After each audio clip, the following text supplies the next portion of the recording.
ஆ, ஆ, ஓ, ஆ.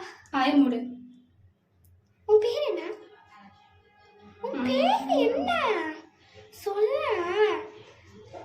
என் பேர் தெரிஞ்சுட்டு என்ன பண்ண போற நீ? எனக்கு என்ன கோயிலா கட்ட போற? இல்லை வீடு வாங்கி தர போறியா? தெரியாதுல்ல, அப்போ கம்முன்னு இரு, சரியா? ஹே, நான் புதுசாக ஸ்கூலுக்கு வந்திருக்கேன் பையனோட இதுக்கா சொல்ல என் கிளாஸ் ரூம்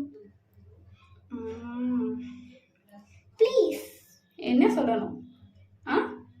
நீ என் கேங் கிடையாது, கிளம்பி. ஏய் கிட்ட வராத. உன் தலையில பேன்லாம் இருக்கும். பேனா? ஆமா, என் தலையில பேன் இருக்கு. அப்போ அதுக்கு என்ன? அப்போ உனக்கும் என்ன சொல்லி தரேன், நல்லா இருக்கும். ரொம்ப நல்லா இருக்கும். நீ ரொம்ப கெட்டவனா இருக்கிறியே. அப்படியா? கிட்ட வராத, கிட்ட வராத. நில்லு.